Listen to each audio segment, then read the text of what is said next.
En la clase anterior vimos cómo un superconductor expulsa un campo magnético aplicado de su interior siempre que este campo magnético esté por debajo de cierto valor crítico conocido como el campo crítico. En esta clase vamos a ver cómo tiene lugar esa expulsión de campo y qué significado tiene para el estado superconductor. Comencemos analizando ciertas características de los metales normales y los superconductores. Imaginemos, por ejemplo, esta muestra de material superconductor eh, que está a una temperatura por encima de la temperatura de transición o la temperatura crítica. Por lo tanto, esto es un metal en estado normal. No tiene nada que ver con el estado superconductor en este momento. Imaginemos que le aplicamos un campo magnético. Para un metal normal, el campo magnético simplemente se establece en el interior del metal como si el metal no estuviera ahí. Es decir, los metales normales tienen muy poca capacidad, a menos que sean materiales magnéticos, muy poca capacidad de expulsar o reducir o reforzar el campo eh, que se forma en su interior cuando se lo aplicamos. En términos del sistema gaussiano de unidades, el campo magnético en el interior de este material es simplemente igual al campo H aplicado. Imaginemos ahora que llevamos este material a una temperatura menor que su temperatura crítica y se establece el estado superconductor. Entonces, en este caso, si el campo que estamos aplicando es menor que el campo crítico, inmediatamente se establecen en la superficie del cilindro corrientes de forma que estas corrientes generen dentro de él un campo que se oponga al campo aplicado. Este campo es lo que se conoce como el campo de magnetización del superconductor. La magnetización genera un campo interno que exactamente cancela el campo magnético B. Por lo tanto, si recordamos la relación constitutiva de los campos, tiene esta forma. Recordamos que el campo en el interior B tiene que ser igual a 0. Por lo tanto, tenemos un valor exacto para la magnetización de un superconductor debido al estado Meissner, es decir, debido a la expulsión del campo. Y tenemos que M es menos 1 sobre 4pi por el campo aplicado. Imaginemos ahora que elevamos el campo H hasta un valor que sobrepasa el campo crítico del material. En esta situación, eh, el campo interno es igual a H, pues se destruye el estado superconductor, las corrientes desaparecen, el campo de magnetización desaparece y volvemos a tener la situación inicial. Volvemos a tener un metal normal que es totalmente permeable al campo aplicado.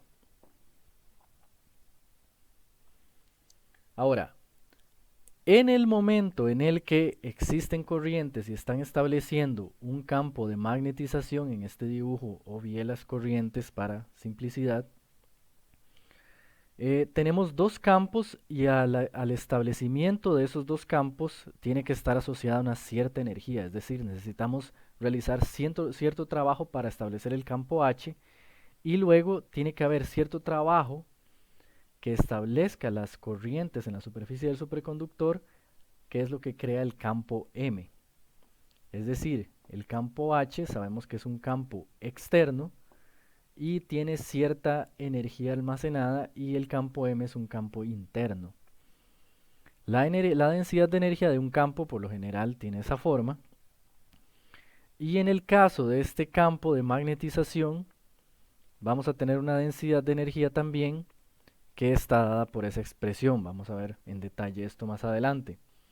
Lo importante es que si bien sabemos que usamos corrientes externas para establecer el campo H, no sabemos bien cómo es que ese campo de magnetización M se estableció. Si se necesita trabajo para establecerlo, la pregunta es ¿de dónde viene esa energía? ¿Quién es el que realiza ese trabajo? Para entender mejor esto, analicemos la siguiente situación. Analicemos el proceso en el que retiramos un campo del interior de un conductor perfecto. Nominalmente vamos a decir que ese campo que está en el conductor perfecto es 2 veces el campo crítico. Esto es solo para referencia con el superconductor. En este caso nada más vamos a imaginar que tenemos un conductor perfecto, es decir, resistencia cero, puede sostener corrientes por un tiempo infinito. Y no vamos a asociarle ningún campo crítico mientras tengamos conductor perfecto. Ok, entonces imaginemos que tenemos ese conductor perfecto y tenemos un campo que lo permea. Primero que nada, en esta situación inicial en el conductor no hay ninguna corriente porque el campo es constante en el tiempo.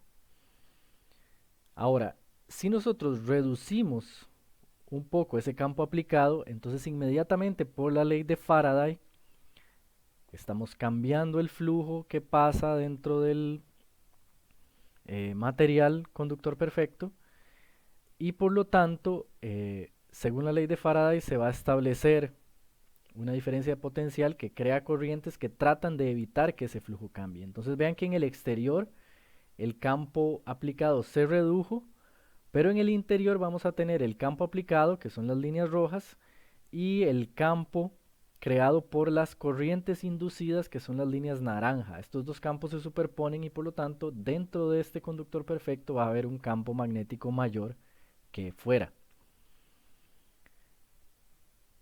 Ahora, si reducimos el campo aplicado aún más, tenemos que la corriente va a seguir creciendo porque va a seguir habiendo voltaje aplicado y esto va a acelerar la corriente. Recordemos que no hay resistencia, entonces el cambio en el flujo magnético va a generar una aceleración en la corriente, va a producir corrientes más fuertes y por ende el campo inducido se va a hacer más fuerte también. Finalmente, si llevamos el campo aplicado a cero, las corrientes crecen aún más, el campo interno crece aún más, el campo inducido, y tenemos una situación en la que en el exterior no hay campo, pero en el interior del conductor perfecto tenemos un campo de la misma magnitud que el que habíamos aplicado inicialmente antes de comenzar a reducirlo. Entonces, el efecto que estamos viendo acá de corrientes inducidas significa que en un conductor perfecto, si nosotros retiramos un campo magnético, él va a crear corrientes y va a atrapar el campo. Si nosotros apagamos el imán que estaba produciendo ese campo, se van a crear corrientes en el conductor perfecto que van a eh, hacer que dentro de él se produzca un campo igual al que estábamos aplicando. Es decir, un conductor perfecto, cuando apagamos un campo, lo atrapa dentro de él. Como sabemos, en el caso de un superconductor el proceso tendría una forma más o menos así.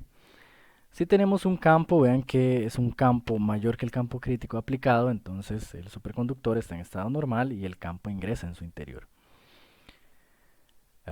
Cuando llegamos al campo crítico, si lo reducimos desde ese valor inicial, vamos a llegar al campo crítico con ciertas corrientes que están tratando de sostener el campo que había sido aplicado.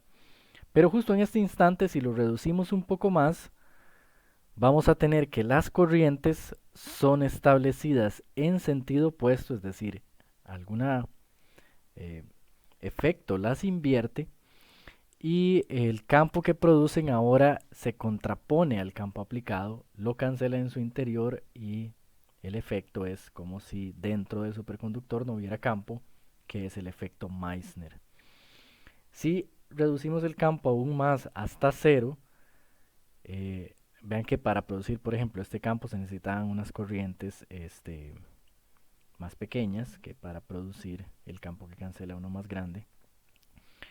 Y si lo llevamos a cero, entonces las corrientes desaparecen, no producen ya campo en el interior del superconductor, el campo magnético en el interior sigue siendo cero. Entonces, ¿cuáles son las características de la magnetización que se establece dentro del material superconductor? Bueno, para verlas en detalle, comencemos con la ecuación constitutiva de los campos que involucra el campo magnético, el campo H y la magnetización. Recordemos que dentro de un superconductor, en estado Meissner, el campo B tiene que ser igual a cero, el campo magnético tiene que ser igual a cero. Entonces, como habíamos visto, la magnetización puede ser despejada de esa ecuación. Ahora vean que la magnetización es proporcional al campo. La constante de proporcionalidad se conoce como susceptibilidad magnética y se representa con la letra griega chi. En este caso, en el caso de un superconductor que está expulsando el campo, la susceptibilidad del superconductor sería igual a menos 1 sobre 4pi. Ahora, si tenemos esta función, que es una función lineal, podemos estudiar el gráfico de la magnetización de un material que puede ser superconductor si le aplicamos campos menores a cierto valor crítico. Entonces, el gráfico estándar de la magnetización de un superconductor, que consiste en un gráfico de M contra H, tiene una forma como esta. Ok, vean primero que en este gráfico tenemos menos la magnetización en el eje Y, es decir, los valores de arriba de 0 son magnetización negativa y los valores de abajo de 0 son magnetización positiva. Esta es la forma estándar de representar estos gráficos. Vean que también en el eje X lo que tenemos es la proporción entre el campo aplicado y el campo crítico. Okay, por ejemplo, en este punto tenemos un campo aplicado de 0, en este punto tenemos un campo aplicado de la mitad del campo crítico y en este punto se está aplicando el campo crítico. Entonces, ¿cómo se ve la curva de magnetización del material? Bueno, considerando que esto es un material a una temperatura menor que la temperatura crítica, vemos que cuando el campo aplicado es 0, la magnetización es 0, lo cual concuerda con los esquemas de cilindros que vimos. Si no aplicamos campo, no hay corriente, si no hay magnetización producida por esas corrientes. Ahora, conforme aumentamos el campo a valores positivos, la magnetización se hace cada vez más negativa. Sabemos que la pendiente de esta curva es simplemente el valor de la susceptibilidad, menos 1 entre 4pi. Conforme el campo aumenta, la magnetización se hace cada vez más negativa hasta que el campo alcanza el valor del campo crítico. Entonces, en ese instante, el campo de magnetización desaparece, las corrientes que lo producen desaparecen también, el sistema sale del estado superconductor y el campo aplicado logra ingresar en el sistema. Entonces vean que en este punto la magnetización es 0. ¿Por qué? Porque el campo B y el campo H son iguales. El campo magnético va a ser igual al campo aplicado dentro del superconductor. Lo podemos confirmar en esta ecuación. Para que estos dos sean iguales necesitamos que M sea 0. Entonces los tramos de esta curva que son iguales a 0 son aquellos en que el material dejó de ser un superconductor. Y esta caída vertical indica justo el punto en que el campo destruye la superconductividad. Entonces, toda esta curva de acá corresponde al estado Meissner, corresponde a el material comportándose como un superconductor, expulsando el campo de su interior, y estas partes de acá corresponden al estado normal, de metal normal. Esta curva simplemente quiere decir, vean esta tendencia a alcanzar valores más negativos cuando el campo aumenta. Esto quiere decir que si nosotros tenemos este campo, está dentro del material un cierto campo de magnetización, una cierta magnetización, y si lo aumentamos, la magnetización se hace todavía más negativa. Las corrientes, por tanto, tienen que acelerar también. Ahora, hay un detalle muy importante sobre los campos críticos, es decir, los puntos donde esta caída tiene lugar. Y eso tiene que ver con el hecho de que el campo crítico de un material depende de la temperatura. Cuanto menor es la temperatura a la que está el material al que le estamos aplicando un campo, más grande es el campo que ese material aguanta antes de salir del estado superconductor. Esto se puede ver tal vez en un gráfico como este. Entonces, a alguna temperatura baja, tenemos que el campo crítico es un cierto valor, marcado aquí como HC. Conforme aumentamos la temperatura, si aumentamos la temperatura y volvemos a tratar de magnetizar el material, comenzando con el campo aplicado desde cero, nos vamos a dar cuenta que a esa temperatura T2 el estado superconductor se destruye antes que en el caso anterior. Es decir, su campo crítico es menor cuando la temperatura aumenta. Similarmente, para una temperatura todavía mayor, claramente cuando la temperatura tenga cierto valor, que de hecho es la temperatura crítica, no va a poder haber magnetización y vamos a tener solo un material en estado normal.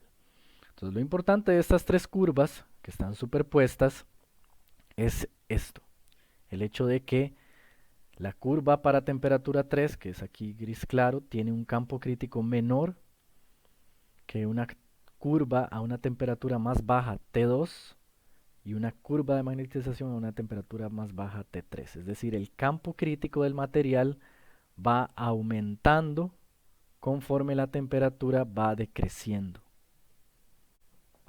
Entonces, trazando curvas como la que está mostrada acá, curvas de magnetización, podemos eh, graficar el campo crítico como función de la temperatura del material. Recordemos que conforme la temperatura del material aumenta, el campo crítico disminuye su valor. Entonces, si hacemos muchas de estas curvas, podemos encontrar el valor del campo crítico para cada temperatura y graficarlos. La construcción que se obtiene de esto se conoce como un diagrama de fase. En el caso de un superconductor, experimentalmente a partir de curvas como esta, se ha encontrado que los datos son bien ajustados por una función de este tipo, que es una función cuadrática con un coeficiente negativo en el término cuadrático. Vean también que está multiplicada por este coeficiente b sub c de 0, que es el campo crítico a temperatura 0. Entonces vean que a temperatura 0, si yo sustituyo 0 acá, obtengo que el campo es igual al campo crítico a temperatura 0. Entonces, el diagrama tiene esta forma, tiene la forma de una parábola invertida, y esta línea es lo que define si el sistema va a ser superconductor o no. Todos los puntos, es decir, todos los valores de T y H que están arriba de esa curva, corresponden al sistema en estado normal. Es decir, en estos puntos la superconductividad ha sido destruida ya sea por una temperatura muy alta o por un campo muy alto. Debajo de la curva tenemos la fase superconductora. Entonces, cualquier punto que esté debajo de la parábola corresponde al sistema en estado superconductor. Por ejemplo, un punto como este. Vean que un punto como este lo tenemos a cierta temperatura, tenemos el superconductor a cierta temperatura y con cierto valor de campo. Ahora, ¿cuál es el campo crítico a esa temperatura? Bueno, tendríamos que entonces seguir esta línea hasta chocar con la curva y ver a qué valor corresponde eso en el eje Y. Entonces, a esa temperatura, el campo crítico tendría un valor que estaría más o menos por acá, pero en el caso de este punto estamos aplicando un campo menor. Por lo tanto, el estado superconductor existe. Ahora, la dependencia con la temperatura del campo crítico revela qué tan importantes son los aspectos termodinámicos, es decir, el rol que juegan la temperatura y el calor en el estado superconductor. Y eso es lo que queremos estudiar a continuación. Un detalle importante es que este cociente de la temperatura del sistema dividida entre la temperatura crítica, que es una constante para cada sistema, se conoce como la temperatura reducida y se expresa con una T minúscula. Eso se encuentra con frecuencia en la literatura. Ok, entonces lo que nos interesa es describir la termodinámica del estado Meissner. Entonces recordemos, cuando tenemos un campo aplicado en un superconductor, el superconductor tiene una magnetización que cancela ese campo y esa magnetización es producida por corrientes de superficie que se establecen en él. Esas corrientes son conocidas como corrientes de Meissner o corrientes de blindaje. Son las corrientes correspondientes a la magnetización del material cuando le aplicamos un campo. Y son las responsables por expulsar el campo del interior del material. Vean que acá, si superponemos estos vectores, el campo total dentro del superconductor es cero. Ahora, la pregunta es cómo es que se establecen estas corrientes. Para establecerlas se les requiere trabajo y vamos a ver en los aspectos termodinámicos a buscar una respuesta al origen de este trabajo. Ok, comencemos repasando ciertos aspectos básicos de la termodinámica de los sistemas concernientes a lo que se conoce como la energía libre. Más adelante vamos a ver específicamente a qué nos referimos con la energía libre y, más importante aún, cuál es su función en un sistema cuando el sistema sufre algún cambio. Entonces, la energía libre, hay dos tipos que nos interesan. La primera se conoce como la energía libre de Helmholtz. La energía libre de Helmholtz está definida de la siguiente forma. F es la energía libre, U es la energía interna del sistema, T es la temperatura y S es la entropía. Ok, recordando de la primera ley de la termodinámica, sabemos que la energía interna está relacionada con el calor que gana un sistema y el trabajo que el sistema realiza. Entonces, estos son cambios que tienen lugar cuando los parámetros del sistema cambian. En nuestro caso, que tenemos un superconductor, por ejemplo, lo que nos interesa es saber cómo cambia el sistema cuando cambia el campo magnético aplicado. Entonces, por ejemplo, de un campo 0 a un cierto campo H, vamos a observar cierto cambio en la energía interna del sistema que va a corresponder a cierta ganancia de calor y cierto trabajo realizado por el sistema cuando cambiamos el campo y por lo tanto se produce magnetización.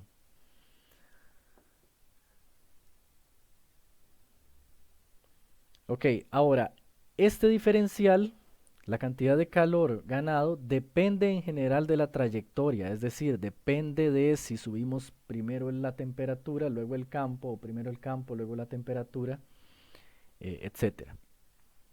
Si el proceso es reversible, como lo es el estado Meissner, entonces este diferencial se hace independiente de la trayectoria. También sabemos que la entropía está relacionada con el calor ganado y la temperatura del sistema por esta relación. Entonces, esta ecuación lo que indica es un sistema que pasa de un estado A, recordemos un cierto campo, por ejemplo campo 0, a un estado B, un cierto campo aplicado con cierta magnetización, y nos relaciona el calor ganado entre la temperatura, la integral de esto, con el cambio en la entropía. Entonces esto sería la entropía del sistema antes de aplicar el campo, quiero decir, después de aplicar el campo, y esto sería la entropía del sistema antes de aplicar el campo. Ahora, si un proceso se realiza a temperatura constante, como por ejemplo cuando aplicamos un campo a un superconductor y no variamos su temperatura, nada más lo magnetizamos y lo podemos incluso magnetizar hasta destruir la superconductividad, pero esto tiene lugar a temperatura constante, podemos sacar el T de esta integral y escribir la siguiente relación. Vean que integramos, una vez que sacamos el t, nos queda la integral de un diferencial, entonces nos queda el calor ganado al pasar del estado A al estado B es igual a T por el cambio en la entropía. Si tomamos esta relación en forma diferencial, podemos escribirla de esta forma. Ok. Con ese paréntesis, volvamos a la definición de la energía libre de Helmholtz y definamos un cambio infinitesimal que tiene lugar en esa energía. Es decir, cuando el sistema cambia, cuando algo se cambia en el sistema, la energía de Helmholtz en general va a cambiar. Si el cambio es infinitesimal, entonces el diferencial de la energía de Helmholtz tiene esta forma. Ahora, el diferencial entonces va a ser el diferencial de la energía interna menos el diferencial del producto de T y S. Si desarrollamos, sustituyendo primero que nada en la energía interna la expresión que teníamos acá, y esta expresión incorpora el resultado que tuvimos de un proceso a temperatura constante, irreversible, obtenemos estos dos términos y esto es el desarrollo del diferencial. Vean que este término se cancela con este y por lo tanto obtenemos que el cambio en la energía libre de Helmholtz es igual a menos el trabajo realizado por el sistema menos S de T. Ahora, recordemos que habíamos dicho que el cambio del estado A al estado B del sistema tuvo lugar a temperatura constante, por lo tanto el diferencial de temperatura es cero. Y tenemos que en el caso de un proceso reversible e isotérmico, el cambio en la energía libre de Helmholtz es igual a menos el trabajo realizado por el sistema. Vean que esto es muy importante. Esto quiere decir que si la energía de Helmholtz aumenta, el trabajo realizado por el sistema es negativo y por lo tanto el sistema está ganando energía. Ahora, si la energía de Helmholtz disminuye, vamos a tener un trabajo positivo y tenemos que el sistema realiza trabajo. Entonces, cuando la energía de Helmholtz disminuye, voy a repetir esto, el sistema realiza trabajo a expensas de su energía termodinámica, es decir, del calor que ganó y de su energía interna. Podemos condensar ese resultado en la frase: cuando el sistema pasa de un estado A a otro B, puede realizar trabajo al disminuir su energía libre de Helmholtz. Ok, veamos bien cómo funciona esto. Entonces teníamos la definición de la energía libre de Helmholtz. Vamos a definir también la densidad de energía de Helmholtz, que es simplemente dividir F entre el volumen del superconductor en este caso. Y la energía libre de Helmholtz es una función de la temperatura cuando el sistema está en estado normal, es decir, la energía libre de Helmholtz no es afectada por un campo aplicado para un metal normal. Esto es fácilmente entendible del hecho de que un metal normal responde muy débilmente a un campo. Es lo que mostramos al comienzo. Cuando tenemos un campo normal y aplicamos un campo, el campo simplemente aparece dentro del metal y el metal no reacciona.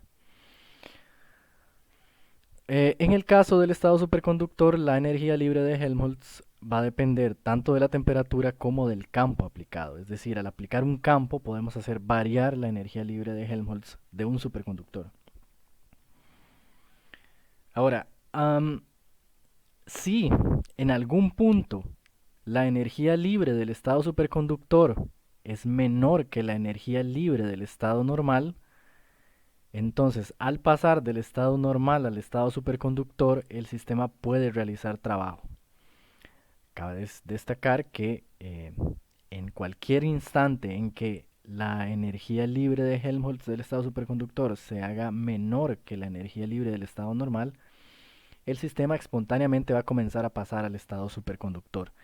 Es decir, los sistemas siempre prefieren el estado de menor energía libre. Otro punto muy importante es que justo en el punto de transición, la energía libre del superconductor y la energía libre de su fase normal son iguales. Es decir, el sistema justo en el punto de transición, por ejemplo, cuando la temperatura es igual a la temperatura crítica o cuando el campo es igual al campo crítico, eh, la temperatura libre del estado superconductor y la del estado normal son iguales. También de estas afirmaciones podemos inferir que cuando aumentamos el campo hacia el campo crítico, la energía libre del estado superconductor debe aumentar. Porque si el sistema está en estado superconductor, eso quiere decir que su energía libre es menor que la energía libre de ese mismo sistema en estado normal, la que tendría si estuviera en estado normal. Ahora, conforme aumentamos el campo, sabemos que al llegar al campo crítico, eh, el sistema pasa del estado superconductor al normal. Eso quiere decir que las energías son iguales. Por lo tanto, a campos bajos, la energía libre del estado superconductor era menor. Conforme aumentamos el campo, la vamos acercando cada vez más a la energía libre de su fase normal. Y en el punto crítico hacemos que sean iguales.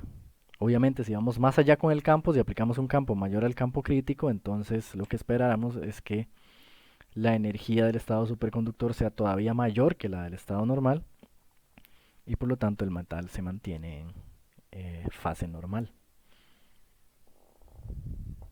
Ok, veamos esto mediante estos diagramas. Recordemos todas nuestras definiciones. Recordemos que especialmente la energía libre de Helmholtz depende de la temperatura y del campo aplicado. Entonces podemos ver, visualizar esos cambios de fase, tal vez observando estos diagramas. Y si asumimos que la energía libre aumenta tanto con la temperatura como con el campo, podemos representar la situación de la temperatura mediante esta primera línea. Sabemos que, por ejemplo, si estamos debajo de la temperatura crítica, estamos en el estado superconductor y si nos movemos hacia arriba, aumentamos la temperatura, llegamos a un punto en el que el sistema pasa a la fase normal. Similarmente, sabemos que en este lado el sistema está en estado normal y si disminuimos pasamos al estado superconductor. Eso quiere decir que en toda esta región, sobre la temperatura crítica, cuando el campo aplicado es cero, la energía libre del estado normal es menor que la del superconductor y el sistema prefiere estar en estado normal. Análogamente, debajo de la temperatura crítica, el sistema prefiere estar en estado superconductor porque su energía es menor. Justo en el punto donde la temperatura es igual a la crítica, tenemos que las dos energías del estado normal y el estado superconductor son iguales. Entonces el sistema básicamente no sabe cuál estado preferir. Para el caso de temperatura cero, si les molesta ver el cero, recuerden que experimentalmente se puede uno acercar bastante al cero absoluto en décimas de milikelvin. Tenemos algo similar. Entonces, para campos aplicados que son más fuertes que el campo crítico, el estado normal es preferible. Para campos aplicados que son más débiles que el campo crítico, el estado superconductor es preferible, su energía es menor. Y justo cuando aplicamos un campo igual al campo crítico, ambas energías son iguales y se da la transición. Entonces, si el sistema pasa de normal a superconductor, si se vuelve un superconductor o también se dice se condensa al estado superconductor, estamos cambiando su energía libre. Y recordemos que al cambiar la energía libre, el sistema realiza trabajo o se realiza trabajo sobre él.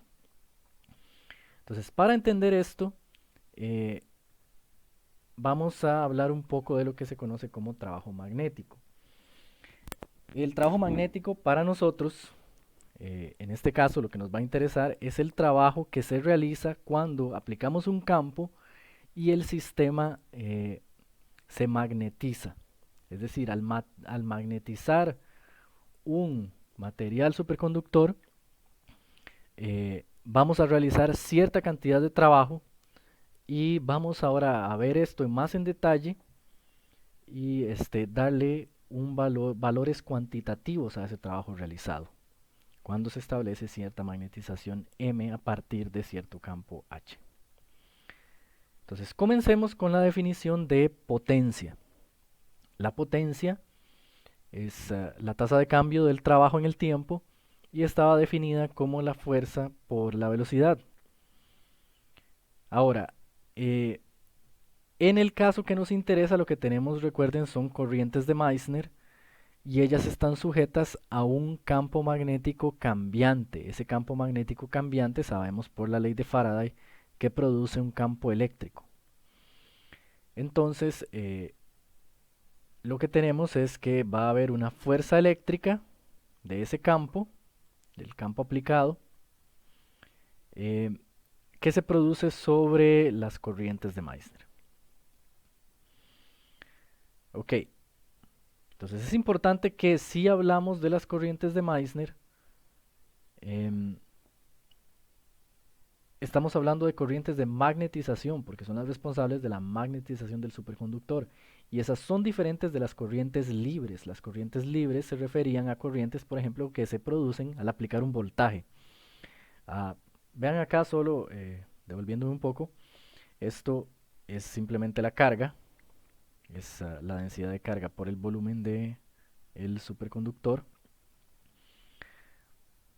Y habíamos transformado la velocidad, recordamos que la velocidad eh, de las partículas sobre las que se realiza trabajo en este caso, que son las cargas que se mueven y forman las corrientes, está relacionada con la densidad de corriente. Ok, entonces, si esto es una corriente de magnetización, recordamos la definición de corriente de magnetización, que está definida por S rotacional. Esto es la corriente dentro del volumen del superconductor y uh, también definíamos análogamente una corriente superficial, es decir, la corriente en las paredes del cilindro que hemos visto en los esquemas. Ok, entonces combinamos estas dos, la suma de estas dos corrientes es lo que va acá. Podemos reescribir la ecuación de esta forma y vamos a intentar analizar los términos por aparte. Entonces, incorporando el campo eléctrico en cada término, distribuyéndolo en el paréntesis, obtenemos una expresión de este tipo y vamos a hablar primero del término verde y luego del término café. Entonces, primero, el término verde. Bueno, el término verde se puede desarrollar con varios pasos algebraicos y hacer varias aproximaciones para obtener un resultado final. Ahora, estos pasos no los voy a discutir en detalle porque, como vamos a ver, es más importante el término café y vamos a ver por qué. Entonces, concentrémonos ahora en el término café del cálculo de la potencia, el trabajo realizado por unidad de tiempo sobre las corrientes de Meissner por un campo magnético aplicado y cambiante. Um, entonces, comencemos escribiendo esta expresión que va multiplicada por el volumen como una integral de volumen. ¿Okay? Entonces, en el caso en que este producto varíe en el espacio, la forma correcta de calcularlo sería mediante una integral de volumen y vamos a usar eso como una ventaja.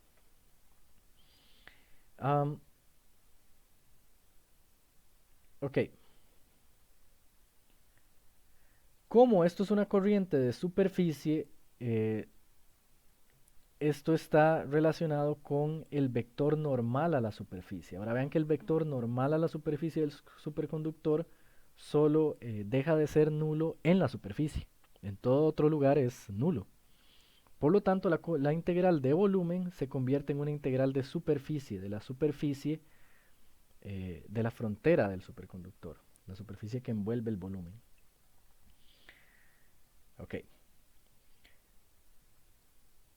Ahora, por las leyes del producto triple podemos intercambiar los signos de la forma apropiada y escribir la ecuación de esta forma. Entonces tenemos una ecuación de cierto campo vectorial por un diferencial de superficie en una superficie cerrada. Podemos transformar esta expresión usando la ley de Gauss en una integral de volumen de una divergencia. Ahora, es importante ver que esta divergencia de un producto cruz de dos vectores se puede desarrollar de esta forma. Entonces, una vez que tenemos este nuevo argumento para la integral, vamos a asumir que estos campos vectoriales no varían demasiado en el volumen del superconductor. Vamos a tomar sus valores promedios y podemos volver a escribir nuestra expresión de esta forma. Ahora, sobre el primer término, este rotacional que está aquí en el paréntesis se puede sustituir usando la ley de Faraday. ¿Ok? Entonces, tomo la ley de Faraday y la sustituyo acá. Y recordemos que la ley de Faraday dice que hay un campo eléctrico que se produce por un campo magnético cambiante. Tiene esta forma. Ahora, si nos fijamos en el segundo término del paréntesis y en la expresión original, vemos que estos dos términos son iguales, pero tienen signo opuesto. Okay, aquí el volumen que nos interesaba, de hecho, es el volumen del superconductor, que es el único lugar donde hay magnetización y donde hay corrientes de Meissner. Entonces, de esta forma, al yo incorporar el término café acá, voy a tener una cancelación. Lo incorporo y obtengo para la potencia la siguiente expresión. Ahora, vean que en esta expresión yo tengo un diferencial de tiempo abajo, en esta también, solo que en este caso es parcial. Si asumo que la derivada de b con el tiempo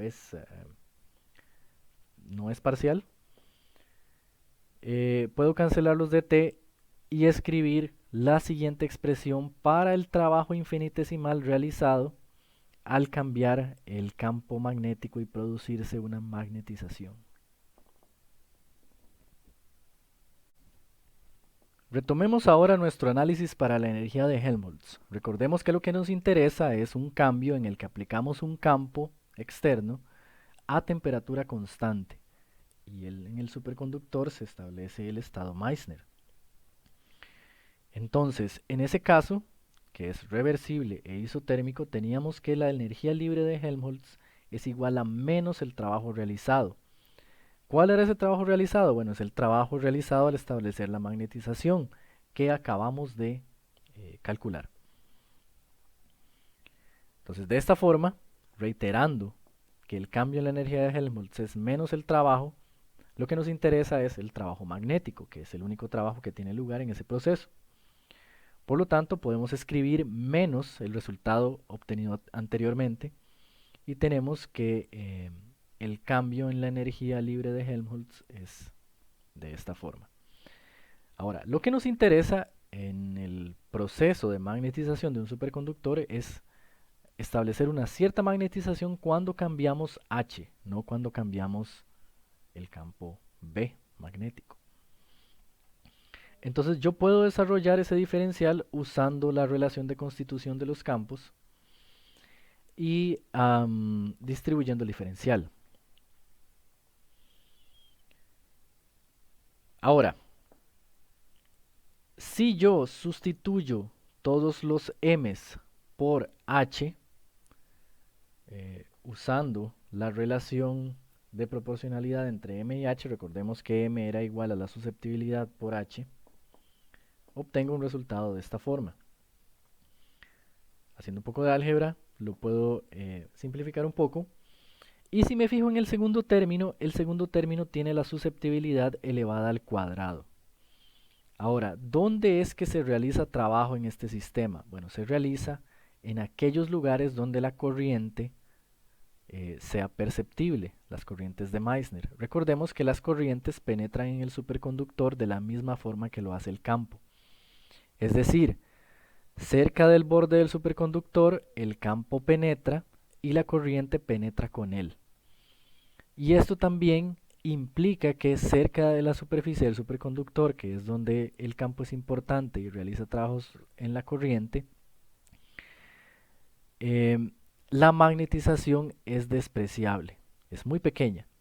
Por lo tanto, la susceptibilidad tiene un valor pequeño en esa región, donde se realiza el trabajo que nos interesa. De esa forma, yo puedo aproximar la energía de Helmholtz como solo este primer término que tiene una susceptibilidad a la primera potencia. Ok, puedo devolver el cambio de la magnetización y reescribir la energía libre de Helmholtz como el volumen del superconductor por el producto de MdH. Me interesa a continuación discutir otro tipo de energía libre que se conoce como la energía libre de Gibbs.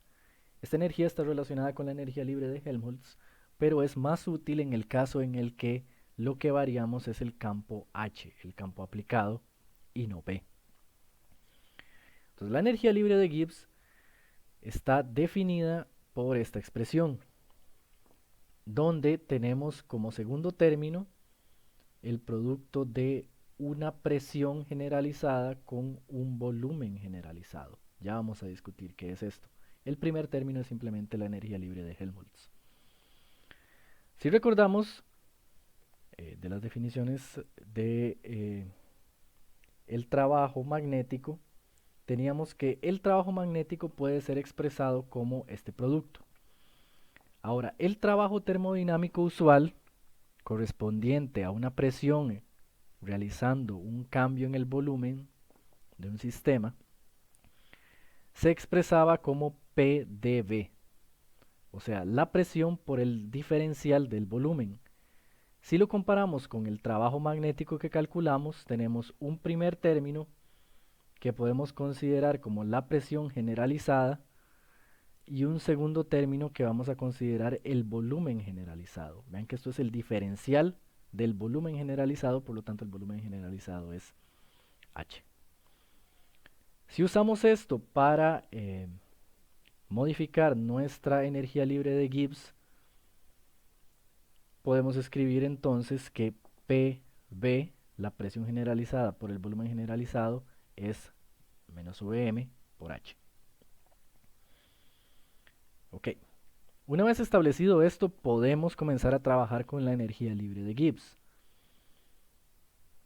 Podemos, por ejemplo, tomar el diferencial. El diferencial va a ser el diferencial de Helmholtz menos este diferencial de acá. Ahora, el cambio o el diferencial en la energía libre de Helmholtz, recordemos que era menos el trabajo realizado.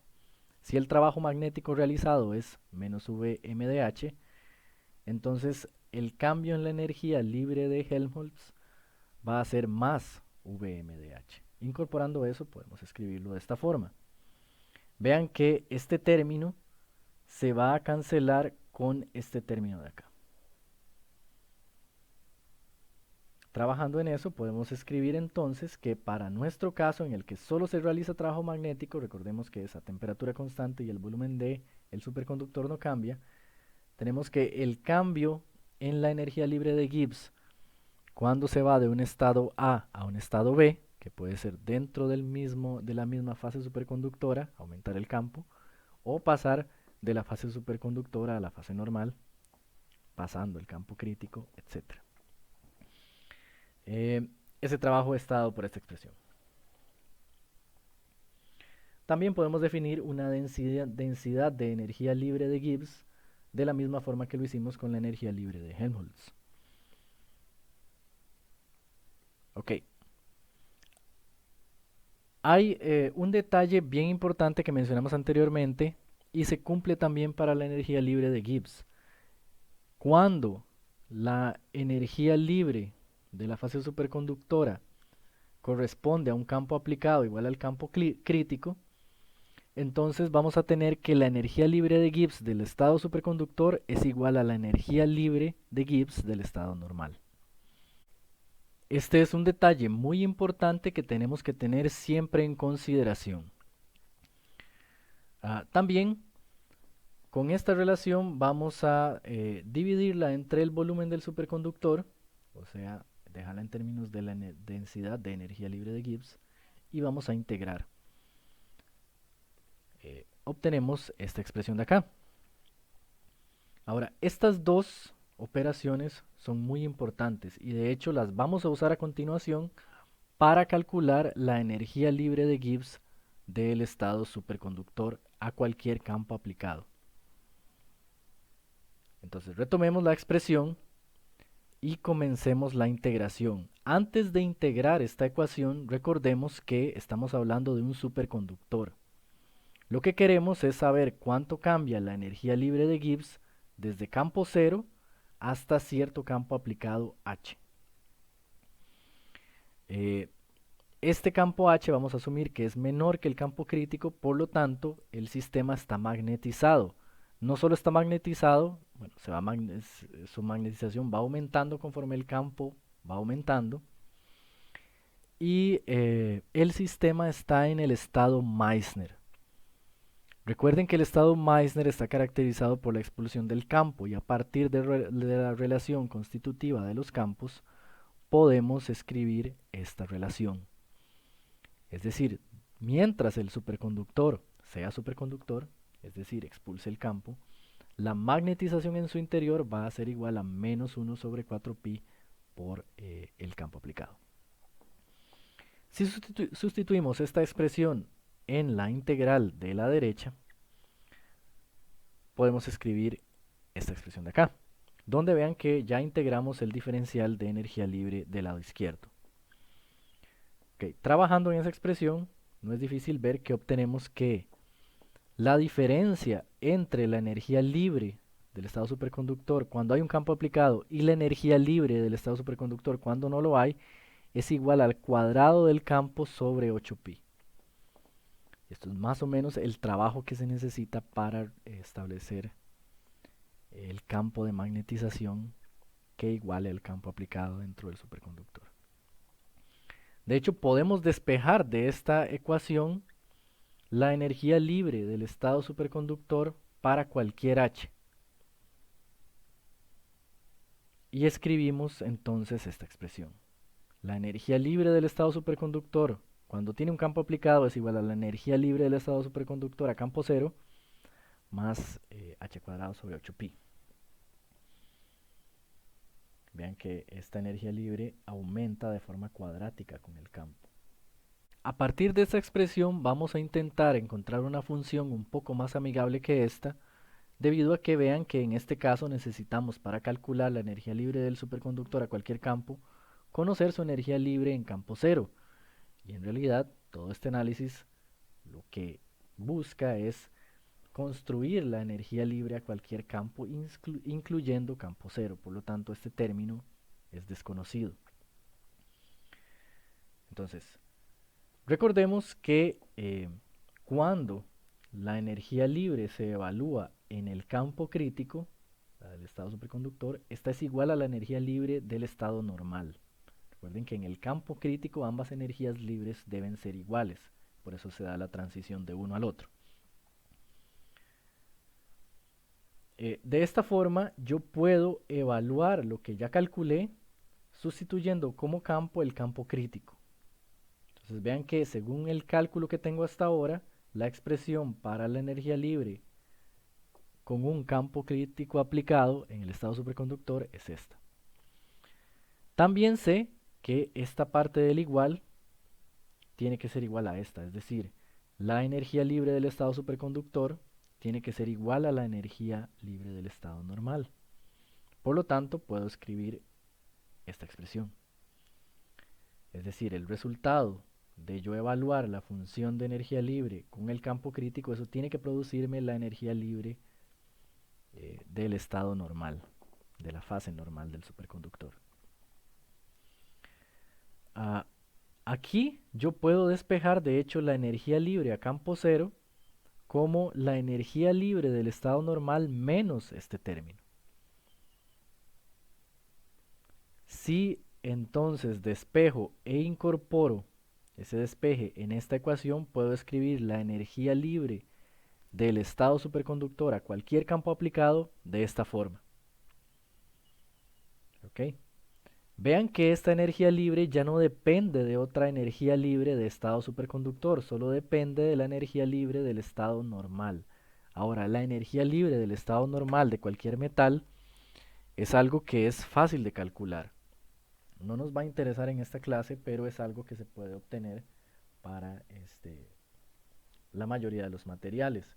Entonces acá tenemos algo que podemos conocer y acá tenemos una expresión de los campos, donde el campo crítico, recuerden que es una constante dada cierta temperatura, y en realidad lo que estamos variando es el campo aplicado. Entonces vean también que esta expresión dice mucho. Nos dice que la energía libre en el estado superconductor es menor que la energía libre en el estado normal en esta cantidad. Vean que esta cantidad sigue siendo una resta siempre que H sea menor que el campo crítico. Es decir, la energía libre del estado superconductor es menor que la energía libre del estado normal siempre que el campo aplicado no sobrepase el campo crítico. Cuando el campo aplicado sobrepasa el campo crítico, tenemos un número negativo acá y tenemos que la energía libre del estado superconductor es la del estado normal sumándole alguna cantidad. Entonces, por debajo del campo crítico, la energía libre del superconductor es favorable. Sobre el campo crítico, la energía libre del material normal es favorable y eso explica la presencia de las fases a ambos lados del campo crítico.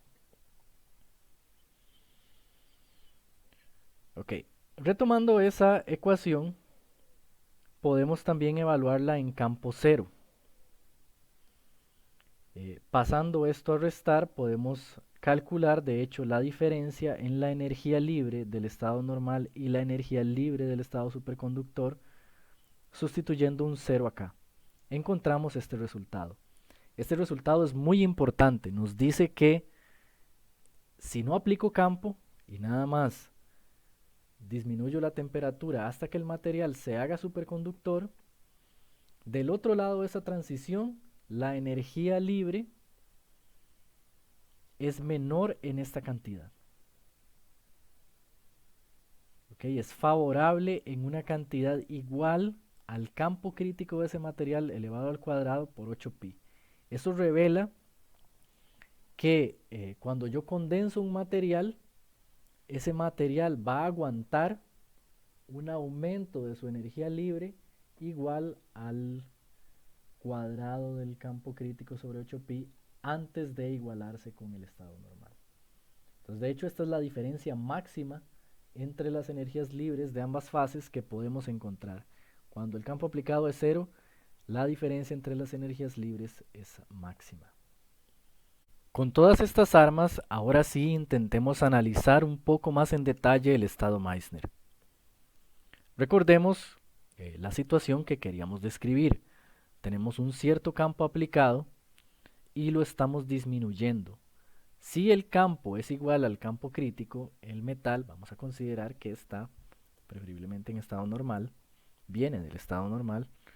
Por lo tanto, en él hay corrientes que tratan de mantener el campo que estamos quitando adentro, es decir, tratan de evitar que el flujo magnético dentro del material cambie.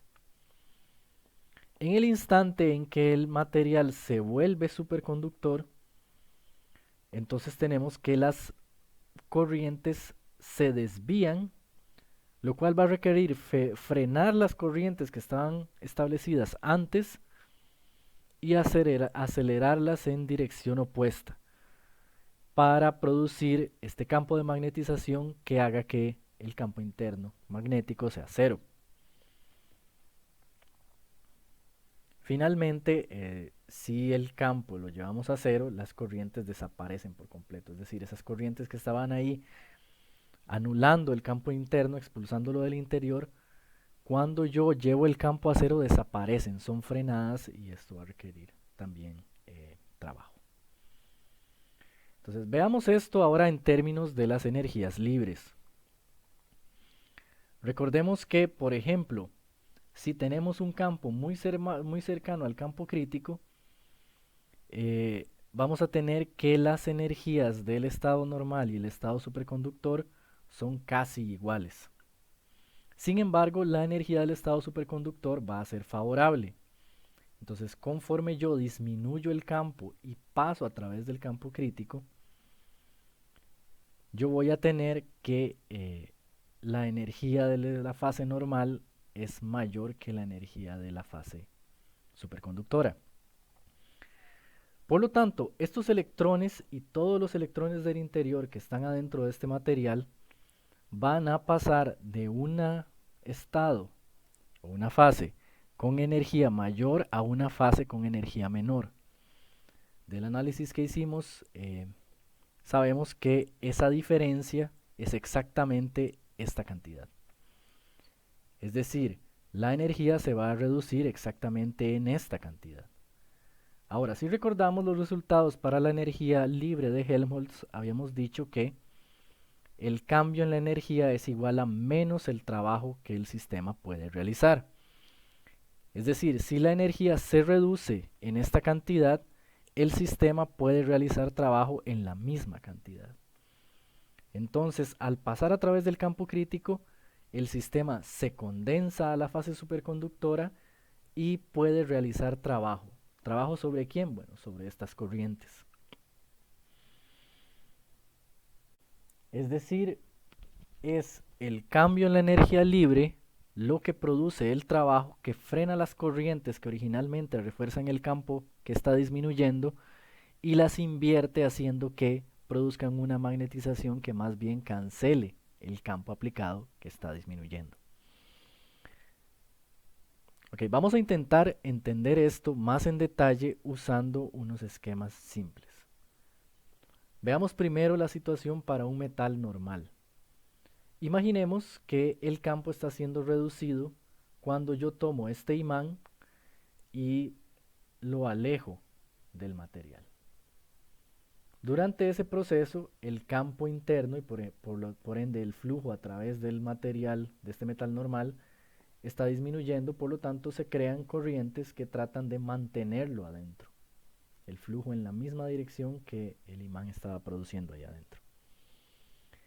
Esto es similar, si vemos las líneas de campo, a tener un imán con su polo norte apuntando hacia abajo y el metal puede ser representado por este imán con su polo sur representado hacia arriba. Entonces sabemos que estos imanes van a tener una fuerza de atracción. Por lo tanto, el metal está ejerciendo una fuerza hacia abajo sobre el imán mientras éste se aleja. Por lo tanto, el imán se está moviendo hacia arriba y la fuerza apunta hacia abajo. Es decir, el metal está realizando trabajo negativo, es decir, está ganando energía. Quien está realizando trabajo es el imán al alejarse. Por lo tanto, estas corrientes que tratan de atrapar el campo dentro y no dejarlo irse, son producidas por el trabajo del proceso de alejar el imán. Es decir, para alejar este imán vamos a tener que aplicar cierta fuerza para vencer la atracción del metal. Y esa fuerza es lo que produce, es el trabajo que se realiza para producir las corrientes inducidas.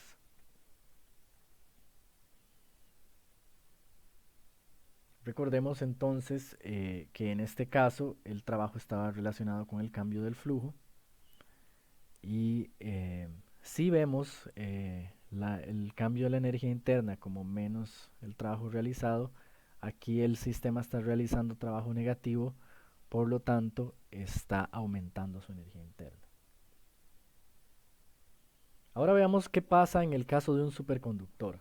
Imaginemos ese superconductor que ya tiene corrientes de blindaje establecidas y dentro de él el campo total está siendo anulado. Ok, cuando nosotros alejamos este superconductor, y disminuimos el campo, es equivalente a tener un imán, dos imanes más bien con sus polos norte cercanos uno al otro. Entonces veamos que en este caso la fuerza va a ser de repulsión. Es decir, cuando nosotros alejamos este imán, la fuerza del superconductor sobre él apunta hacia arriba y el imán se está moviendo hacia arriba. Por lo tanto, el superconductor está realizando trabajo. Está realizando trabajo sobre el imán. Ahora, este trabajo va a hacer que se induzcan corrientes en el superconductor que tienden a apuntar en el sentido opuesto de las mostradas acá, según la ley de Faraday. Es decir, el superconductor aleja el imán, haciendo que el campo se reduzca en su interior, por lo tanto, ese proceso va a intentar producir corrientes que apuntan en sentido contrario a las corrientes de Meissner. Es decir, se va a producir un potencial que va a intentar frenar las corrientes de Meissner. Entonces, conforme alejamos el imán, el superconductor realiza trabajo sobre el imán y ese proceso, ese trabajo es transmitido al mismo superconductor por inducción para frenar las corrientes. Y vean que cuando alejamos suficiente el imán y el campo interno en el superconductor es cero, las corrientes son completamente detenidas. Esto sucede una vez que las corrientes de Meissner ya fueron establecidas.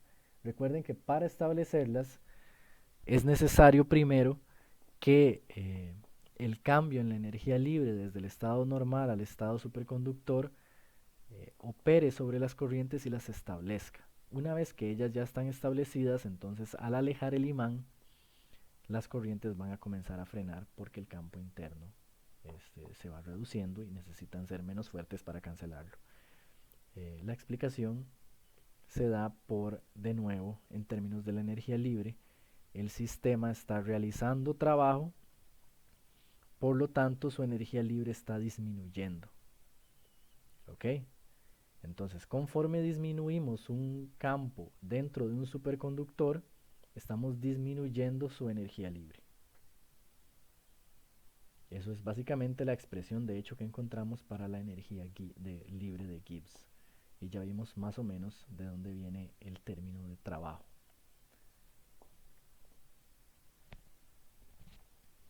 Ok, con esto cerramos la clase de hoy.